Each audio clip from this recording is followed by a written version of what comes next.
Now, I was supposed to introduce one of my favorite people in the world, Bob Morgenthau, but he's not able to be with us today.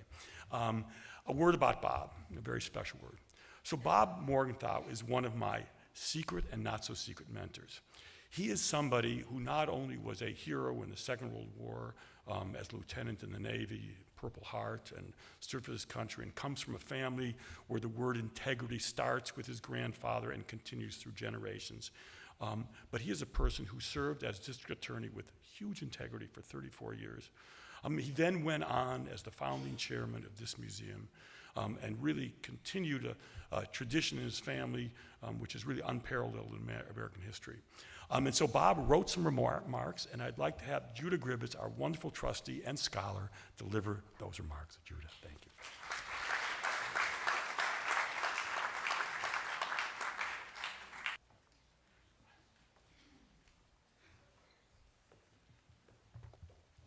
The voice is mine. The words are those of our chairman emeritus.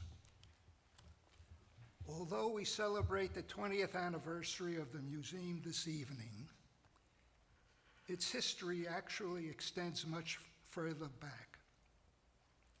It has been more than 35 years since Mayor Ed Koch appointed a commission to study the question of how New York City should commemorate the Holocaust. Ed was concerned that there would come a time when no survivor would be left to testify about what happened.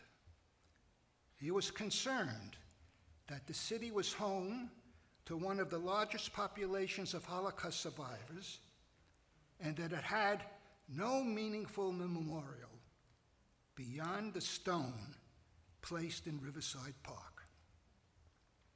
He was concerned that there was no place for school children and their parents to learn crucial lessons about a defining event in history.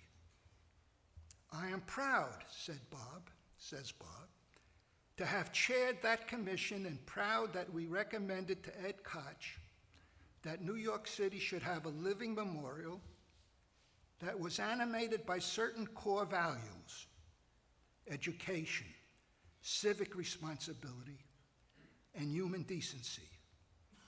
I am proud that my signature appears on the founding document of the museum, the Provisional Charter, and I would like to recognize the other 5 people who signed that document: George Klein, Rabbi Yitz Greenberg, Judah Gribetz, and our departed friends, Ben Mead and Ernie Michaud. I would also like to acknowledge and thank the men and women who helped us raise $100 million to give the museum its magnificent home. Of course, I never dreamed that these 2 buildings would cost that much. My own opinion was, quite frankly, that we could get by with a Quonset hut, as long as it was a place where people would come and learn about the Holocaust, about Jewish life, and about what happens when criminals take charge of a country. I am relieved that no one listened to me about the Quonset hut idea,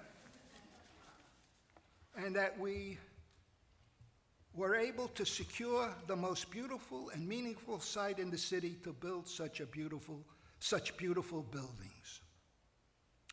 And now we have been open to the public for 20 years, and we have helped millions of people, Jews and non-Jews, students and teachers, New Yorkers and visitors, to confront and understand a painful history that can teach us, warn us, and give us hope for the future.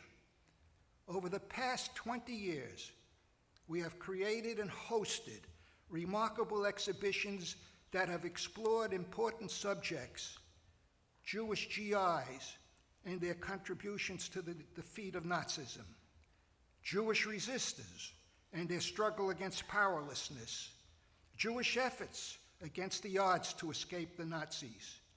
We have told small stories: a Jewish writer who was taken before her talents could be fully realized, and big stories like our current exhibition about the bold project of a young state to bring a Nazi criminal to justice. We have been the venue for rich and meaningful cultural programs, films, book discussions, theater, music, and the stories of the second generation.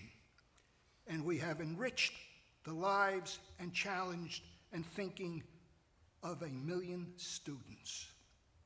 Tonight, we have reason to celebrate and reason to reflect. Every milestone on a long journey provides an opportunity to consider how far we have come, to pause and be satisfied with a well-deserved sense of accomplishment and progress. But we also need to think about the road ahead and make sure that we can navigate the twists and turns and avoid inevitable potholes. As one who has reached many milestones, I know that our core values and the experience of our early years will be defining. They should be our companions and our guides. I am sure that Ed Koch is looking down this evening, well satisfied that his goal of creating a meaningful memorial to the Holocaust has been so splendidly met. Congratulations to all of us.